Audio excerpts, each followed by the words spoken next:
नमस्कार दोस्तों, स्वागत है आपका आज की बेहद बड़ी और जरूरी खबरों में। लेकिन खबर में आगे बढ़ने से पहले अगर आप भी गरीबों की मदद में उतरी कांग्रेस पार्टी का समर्थन करते हैं तो आप अभी इस वीडियो को लाइक कीजिए और इस लाल बटन को दबाकर चैनल को फ्री में सब्सक्राइब करके घंटी बजाइए और कमेंट में लिखें जय हिंद। रुख करते हैं पहले खबर की तरफ। राज्यसभा चुनाव के बीच कांग्रेस का रिवर्स ऑपरेशन लोटस, बीजेपी सरकार पर संकट। जी हां दोस्तों, गुजरात और मध्य प्रदेश में कांग्रेस का सियासी खेल बिगाड़ने वाली बीजेपी का मणिपुर में राजनीतिक समीकरण गड़बड़ा गया है। मणिपुर में बीजेपी की नेतृत्व वाली सरकार के उप मुख्यमंत्री वाई जॉय कुमार सिंह सहित कुल 9 विधायकों ने नाता तोड़ लिया है। कांग्रेस के रिवर्स ऑपरेशन लोटस से बीजेपी को मणिपुर की सत्ता गंवाने के साथ साथ शुक्रवार को राज्यसभा सीट पर होने वाले चुनाव में शिकस्त भी खानी पड़ सकती है। बता दें कि 2017 के चुनाव के बाद मणिपुर में त्रिशंकु विधानसभा की स्थिति सामने आई थी।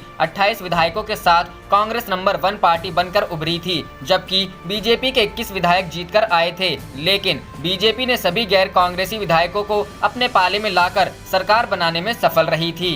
रुख करते हैं अगली खबर की तरफ। मेड इन चाइना नहीं, मेड इन पीआरसी लिखकर चकमा दे रहा है चीन। बहिष्कार से बचने को अपना रहा ये तरकीब। जी हां दोस्तों, चीन सीमा पर भले ही खून खराबे को तैयार रहता हो, लेकिन भारतीय बाजार को लेकर ड्रैगन के मुंह से लार टपकता है। पूर्वी लद्दाख के गलवान घाटी में हिंसक झड़प के बाद एक बार फिर देश में चाइनीज प्रोडक्ट्स के बहिष्कार की मुहिम तेज हो गई है। ऐसे में आज हम आपको बताएंगे कि किस तरह चीन इस बहिष्कार लहर से बचने के लिए भारतीय उपभोक्ताओं की नजर में धूल झोंकने की कोशिश में जुटा है। असल में 2017 में डोकलाम तनातनी के बाद भी चाइनीज प्रोडक्ट्स के बहिष्कार की मांग तेज हो गई थी। इसके बाद दिवाली जैसे अवसरों पर भी कुछ संगठनों ने चाइनीज लड़ियों और मूर्तियों को नहीं खरीदने की अपील की थी। इसका काफी असर भी हुआ था। इसके बाद चीन उन चालाकियों में जुट गया जिससे अधिकतर भारतीय खरीदारों को पहली नजर में यह पता ही ना चले कि प्रोडक्ट चाइनीज है। कोई प्रोडक्ट किस देश में बना है यह पैकेट और प्रोडक्ट पर लिखा होता है। जैसे भारत में बने प्रोडक्ट पर लिखा होता है मेड इन इंडिया, इसी तरह चाइनीज प्रोडक्ट्स पर लिखा होता था मेड इन चाइना। यानी यह पहचान करना बहुत आसान था कि कौन सा सामान भारतीय है और कौन सा चाइनीज। इसी आसान पहचान को खत्म करने के लिए चीन ने अब अपने प्रोडक्ट्स पर मेड इन चाइना लिखना बंद कर दिया है। अब वह लिखता है मेड इन पीआरसी। पीआरसी का मतलब है पीपल्स रिपब्लिक ऑफ चाइना। शायद उसकी सोच रही हो कि भारतीय उपभोक्ता पीआरसी लिखा देख सामान खरीद लेंगे। वे समझ नहीं पाएंगे कि यह असल में मेड इन चाइना है। और भी चालाकियां। चीन अपनी चालाकियों के लिए जाना चाहता है। चाइनीज प्रोडक्ट्स पर मेड इन पीआरसी लिखने के साथ ही उसने अपने प्रोडक्ट्स को एकदम भारतीय लुक देने की भी कोशिश की है। इसके तहत वह प्रोडक्ट्स के नाम इस तरह रखता है जिससे वे भारतीय प्रतीत हो, चाइनीज भाषा का इस्तेमाल नहीं। इसके अलावा वह पैकेट्स पर कहीं भी चाइनीज भाषा में कुछ नहीं लिखता है। सभी जानकारी और दिशा निर्देश अंग्रेजी में ही लिखता है। यहाँ तक कि कई प्रोडक्ट्स पर तो वह हिंदी में भी लिखने लगा है। इसके अलावा यदि किसी पैकेट पर कोई तस्वीर लगानी है तो वह भारतीय चेहरों की तस्वीर ही छापता है। यानी पूरी तरह प्रोडक्ट आपको भारतीय ही महसूस होगा। चाल में हो रहा कामयाब। नोएडा के सेक्टर 49 में मोबाइल और इलेक्ट्रॉनिक्स आइटम की दुकान चलाने वाले मुकेश कुमार पूर्वे कहते हैं, पिछले कुछ दिनों में यह देखने में आया है कि कुछ लोग सामान लेने आते हैं तो यह तो कहते हैं कि चाइनीज नहीं चाहिए, लेकिन वह पीआरसी लिखा हुआ सामान लेने लगते हैं। जब उन्हें बताता हूं यह पीआरसी लिखा हुआ प्रोडक्ट चाइनीज ही है तो वह कोई भारतीय प्रोडक्ट मांगते हैं। मुकेश ने कहा कि लोगों को यह नहीं पता नहीं कि चीन किस तरह पीआरसी लिखकर खेल खेल रहा है। उन्होंने बताया कि शुरुआत में तो उन्हें भी लगा कि ये प्रोडक्ट किसी अन्य तीसरे देश के हैं, लेकिन उन्हें होलसेलर ने यह जानकारी दी।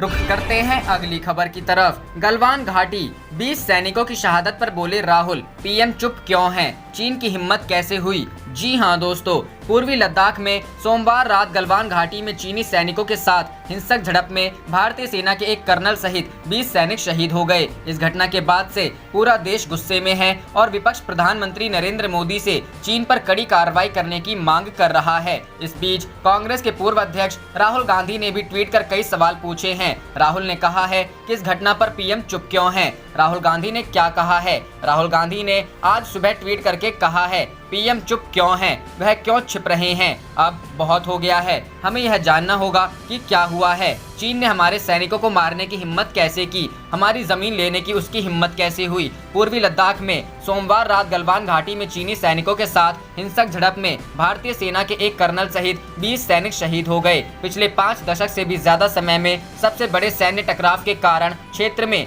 सीमा पर पहले से जारी गतिरोध और भड़क गया है। सरकारी सूत्रों ने कहा है कि चीनी पक्ष के भी 43 सैनिक हताहत हुए हैं। रुख करते हैं अगली खबर की तरफ। रक्षा मंत्री के ट्वीट में चीन का नाम नहीं होने पर भड़के राहुल, पूछे 5 सवाल। जी हां दोस्तों, पूर्वी लद्दाख की गलवान घाटी में चीनी सेना से हुई हिंसक झड़प में हमारे 20 जवान शहीद हो गए। रक्षा मंत्री राजनाथ सिंह ने बुधवार को इस घटना पर ट्वीट कर अपनी संवेदना जताई। कांग्रेस नेता राहुल गांधी ने इस ट्वीट में चीन का नाम होने पर कड़ी आपत्ति जताई और उनसे सोशल मीडिया मंच पर ही कई सवाल भी पूछे। राहुल गांधी ने राजनाथ सिंह के ट्वीट को टैग करते हुए 5 सवाल पूछते हुए लिखा कि यह बहुत ही दर्द भरा है। उन्होंने पूछा, आपने अपने ट्वीट में चीन का नाम नहीं लिखकर आपने भारतीय सेना का अपमान क्यों किया? संवेदना जताने के लिए 2 दिन क्यों लगे? इसके अलावा राहुल ने आगे पूछा, जब जवान शहीद हो रहे थे तब आप रैलियों को संबोधित क्यों कर रहे थे? क्यों खुद छिप गए और क्रोनी मीडिया को सेना पर सवाल उठाने दिया? अपने आखिरी सवाल में उन्होंने पूछा, आखिर क्यों बिकाऊ मीडिया को भारतीय सरकार के बजाय सेना पर दोष मढ़ने नहीं दिया गया? उनसे पहले रक्षा मंत्री राजनाथ सिंह ने ट्वीट कर कहा था, गलवान वैली में जवानों की शहादत बहुत ही परेशान और दर्द पहुंचाने वाली है। हमारे सैनिकों ने अद्भुत साहस का परिचय दिया और देश के लिए अपना जीवन कुर्बान कर दिया। रुख करते हैं अगली खबर की तरफ। हमें भारतीय सेना पर पूरा भरोसा, चीन को उसी के भाषा में दिया जाएगा माकूल जवाब, तेजस्वी। जी हां दोस्तों, भारत चीन सीमा पर हुए विवाद और सैनिकों के वीरगति प्राप्त कर जाने पर नेता प्रतिपक्ष तेजस्वी यादव ने इस घटना को दुखद बताया है। उन्होंने कहा कि जो भी जवान वीरगति को प्राप्त हुए हैं वे उन्हें श्रद्धांजलि देते हैं। उन्होंने कहा कि हमें सेना पर गर्व है, भारतीय सेना जवाब देने में सक्षम है, जल्दी देगी भी। नेता प्रतिपक्ष ने कहा कि भारतीय सेना ने पहले भी यह साबित करके दिखा दिया है वह किसी से कम नहीं है। भारतीय सेना दुश्मनों का मुंहतोड़ जवाब देगी। भारतीय सेना पर हम लोगों का पूरा भरोसा है। जो कदम भारतीय सेना उठाना चाहती है उस कदम पर हम लोगों का पूरा समर्थन रहेगा। उन्होंने कहा कि भारत सरकार से चाहेंगे कि सीमा सुरक्षा को लेकर भारतीय सेना का मनोबल और बढ़ाएं ताकि भारतीय सेना मजबूती से चीन को जवाब दे पाए। सीमा का मामला है और पूरे देश को एकजुट होना पड़ेगा, चाहे पक्ष हो या विपक्ष हो। इसमें कोई समझौता नहीं, कोई मुद्दा नहीं, कोई राजनीति नहीं करना चाहिए। जो भी पड़ोसी राज्यों से हमारा संबंध है कहीं न कहीं से अभी अच्छे से नहीं चल रहा है। देश की अंदरूनी स्थिति भी कुछ खास अच्छी नहीं है। कोविड-19 के बाद आर्थिक स्थिति से लेकर बेरोजगारी से लेकर देश अलग लड़ाई लड़ रहा है। इस मौके पर यह घटना हुई है, उसको देखते हुए हम लोगों को गंभीर होना पड़ेगा। खास तौर पर भारत सरकार को सोचना पड़ेगा कि आखिर क्या कारण है कि हमारे पड़ोसी मुल्कों से हमारे संबंध अच्छे क्यों नहीं हो पा रहे हैं। तेजस्वी ने कहा कि इन सारी चीज़ों को भारत सरकार को देखना चाहिए। हम लोग नहीं चाहते हैं कि युद्ध की स्थिति आए, उनसे हर देश को नुकसान है। शांति से बैठकर समस्या का समाधान किया जाए, लेकिन बार बार चीन आंख दिखा रहा है। भारत को चाहे लेह लद्दाख का बॉर्डर हो या अरुणाचल प्रदेश का, सबका निपटारा करना होगा। नेपाल का भी जो बर्ताव है बिहार से, नेपाल का रिश्ता बेटी रोटी का है। हमारे नेपाल से हमेशा अच्छे संबंध रहे हैं, लेकिन फिलहाल के दिनों में इस संबंध में खटास आ गई है। आगे जो भविष्य है उसमें नहीं लग रहा है कि संबंध ठीक रहेंगे। इसके लिए भारत सरकार को निर्णय लेना पड़ेगा कि कहाँ कमी रह गई है, उसको दूर करना चाहिए। जाहिर है कि दर्द इस बात का है कि 20 जवान शहीद हो गए हैं, उसमें बिहार के भी हैं। बहुत ही दुखद समाचार है। देश बेरोजगारी, आर्थिक स्थिति और गरीबी से लड़ रहा है, कोविड-19 से लड़ रहा है। पहले से ही हालात ठीक नहीं हैं और सरकार को अब गंभीर होना पड़ेगा। रुख करते हैं अगली खबर की तरफ। देश हित में केंद्र सरकार के साथ है समाजवादी पार्टी, चीन को दे सामरिक और आर्थिक जवाब, अखिलेश यादव। जी हां दोस्तों, लद्दाख सीमा पर लद्दाख में हुई हिंसक झड़प के बाद से भारत और चीन दोनों देशों के बीच हालात तनावपूर्ण बने हुए हैं। दोनों देशों के सैनिकों के बीच हुई हिंसक झड़प में 20 भारतीय सैनिक शहीद हो गए, जबकि चीन के 45 सैनिक गंभीर रूप से हताहत बताए जा रहे हैं। उधर मामले में समाजवादी पार्टी के राष्ट्रीय अध्यक्ष अखिलेश यादव ने केंद्र सरकार को चीन की इस हिंसक कार्रवाई पर सामरिक के साथ आर्थिक जवाब देने की सलाह दी है। अखिलेश यादव ने साफ किया है कि मोदी सरकार के ऐसे किसी भी प्रयास में समाजवादी पार्टी देश हित में उसके साथ है। अखिलेश यादव ने ट्वीट किया है चीन के हिंसक व्यवहार को देखते हुए भारत सरकार को सामरिक के साथ साथ आर्थिक जवाब भी देना चाहिए। चीनी कंपनियों को दिए गए ठेके तत्काल प्रभाव से निलंबित होने चाहिए और चीनी आयात पर अंकुश लगाना चाहिए। सरकार के ऐसे किसी भी प्रयास में समाजवादी पार्टी देश हित में सरकार के साथ है। चीन के हिंसक व्यवहार को देखते हुए भारत सरकार को सामरिक के साथ साथ आर्थिक जवाब भी देना चाहिए। चीनी कंपनियों को दिए गए ठेके तत्काल प्रभाव से निलंबित होने चाहिए और चीनी आयात पर अंकुश लगाना चाहिए। सरकार के ऐसे किसी भी प्रयास में समाजवादी पार्टी देश हित में सरकार के साथ है। बता दें, एक दिन पहले ही अखिलेश यादव ने ट्वीट किया था, चीन के साथ झड़प में हमारे देश के अनेक जवानों के शहीद होने की खबर हर देशवासी को दहलाने वाली है। शहादत को सलाम, सरकार अब तो सच बोले। रुख करते हैं अगली खबर की तरफ। वरिष्ठ पत्रकार अर्नब के बाद अब अमीश देवगन पर मुंबई में एफआईआर। हजरत गरीब नवाज पर अपमानजनक टिप्पणी के आरोप। जी हां दोस्तों, वरिष्ठ पत्रकार अर्नब गोस्वामी के बाद अब न्यूज़ 18 के एंकर अमीश देवगन के मुंबई के निर्मल नगर पुलिस स्टेशन में एफआईआर दर्ज कराई गई है। अमीश के खिलाफ कांग्रेस नेता जीशान सिद्दीकी ने एफआईआर कराई है। उन्होंने अमीश पर 16 जून को प्रसारित होने वाले उनके शो पर संत ख्वाजा मोइनुद्दीन चिश्ती पर अपमानजनक टिप्पणी करने का आरोप लगाया है। जीशान ने अमीश के खिलाफ एफआईआर दर्ज कराते हुए कुछ तस्वीरें सोशल मीडिया पर शेयर की हैं। उन्होंने ट्वीट कर लिखा, मैं व्यक्तिगत रूप से न्यूज़ 18 के एंकर अमीश देवगन के खिलाफ एफआईआर दर्ज करने के लिए पूर्व बांद्रा के निर्मल नगर पुलिस स्टेशन गया था। अमीश देवगन विश्व प्रसिद्ध संत हजरत गरीब नवाज के खिलाफ अपमानजनक टिप्पणी को कर आसानी से बचकर नहीं निकल सकते हैं। जीशान के इस ट्वीट पर काफी लोगों ने अपनी टिप्पणियां की हैं। एक यूजर ने लिखा, ग्रेट जॉब जीशान भाई, अल्लाह आपको लंबी उम्र दे। एक ने लिखा, जब तक मुसलमानों के खिलाफ जहर उगलने वाले अमीश देवगन जैसे लोगों को जेल में नहीं डाला जाएगा, ये नहीं सुधरेंगे। एक ने लिखा, जीशान भाई बहुत खूब, लंबी उम्र दे अल्लाह आपको। एक अन्य यूजर ने लिखा, उसने इस बार गलती नहीं गुनाह किया है, अमीश देवगन पत्रकार को गिरफ्तार किया जाए।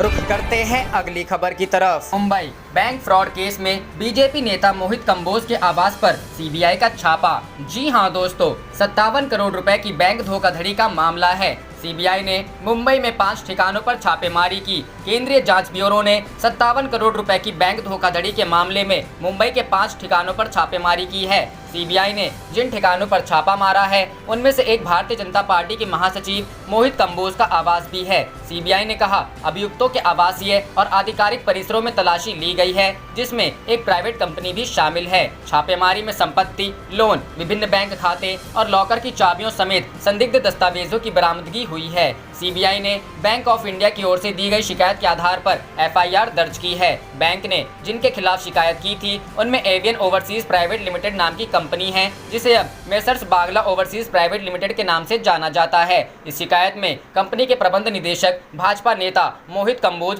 केबीजे hotels Goa private limited, Jitendra Gulshan Kapoor, Siddhant Bagla, Ritesh Mishra और अज्ञात अधिकारियों के नाम हैं। इन सभी पर बैंक ऑफ इंडिया को 57.26 करोड़ रुपए का चूना लगाने का आरोप है। जांच एजेंसी के अनुसार वर्ष 2013 से 2018 के दौरान एवियन ओवरसीज प्राइवेट लिमिटेड, इसके संबंध निदेशक मोहित कंबोज और अन्य अज्ञात अधिकारियों के साथ मिलकर कथित रूप से साजिश रची और बैंक ऑफ इंडिया को चूना लगाया। कंपनी को विदेशी बिल बातचीत की सीमा और निर्यात पैकेजिंग क्रेडिट सीमा को मंजूरी दी गई थी। सीबीआई ने कहा, इस साजिश के तहत इस निजी कंपनी को बैंक से 60 करोड़ रुपए की मंजूरी मिली। आरोप है कि मंजूरी का लाभ उठाते हुए कंपनी ने मंजूर धनराशि निकाल ली और दावे के समर्थन में जाली और मनगढ़ंत दस्तावेज पेश किए। इस साजिश की वजह से बैंक ऑफ इंडिया को 57.26 करोड़ रुपए का नुकसान हुआ। मोहित कंबोज भाजपा की मुंबई इकाई के महासचिव हैं, जिनके खिलाफ सीबीआई की आर्थिक अपराध शाखा जांच कर रही है। कंबोज 2016 से 19 के बीच भारतीय जनता पार्टी की मुंबई युवा शाखा के अध्यक्ष भी थे। अगस्त 2019 में उन्हें मुंबई भाजपा का महासचिव नियुक्त किया गया था। रुख करते हैं अगली खबर की तरफ। हरियाणा बीजेपी नेता सोनाली फोगाट गिरफ्तार, अफसर की थी चप्पल से पिटाई। जी हां दोस्तों, हरियाणा में भारतीय जनता पार्टी की बड़ी नेता सोनाली फोगाट को बुधवार को गिरफ्तार कर लिया गया। सोनाली फोगाट पर एक सरकारी अफसर को चप्पल से पीटने का आरोप है। कुछ दिन पहले सोनाली फोगाट का एक वीडियो वायरल हुआ था। इस वीडियो में वो कथित तौर से हिसार के जिला कृषि कमेटी के अधिकारी सुल्तान सिंह को चप्पल से पीटती नजर आई थी। यह वीडियो बालसमंद इलाके का बताया गया था। वीडियो वायरल होने के बाद बीजेपी नेता के खिलाफ हिसार में एग्रीकल्चरल मार्केट कमेटी ने केस दर्ज कराया था। इन पर मारपीट करने और सरकारी कर्मचारी को ड्यूटी में बाधा पहुंचाने का आरोप लगाया था। 40 साल की सोनाली फोगाट एक टिकटॉक स्टार भी मानी जाती हैं। सार्वजनिक जगह पर एक अफसर की चप्पल से पिटाई करने का उनका जब वीडियो वायरल हुआ था, तब इस पर कई लोगों ने अपनी प्रतिक्रिया दी थी और बीजेपी नेता पर कार्रवाई करने की मांग की थी। सोनाली फोगाट हिसार के आदमपुर क्षेत्र से पार्टी का प्रतिनिधित्व करती हैं। रुख करते हैं अगली खबर की तरफ। बिहार, तेज प्रताप यादव हो सकते हैं राजद से एमएलसी के उम्मीदवार। जी हां दोस्तों, राष्ट्रीय जनता दल प्रमुख लालू प्रसाद के बड़े पुत्र, पूर्व मंत्री व महुआ के विधायक तेज प्रताप यादव राजद की ओर से विधान परिषद चुनाव में उम्मीदवार हो सकते हैं। आप देख रहे थे आपका अपना चैनल जय हिंद जय भारत।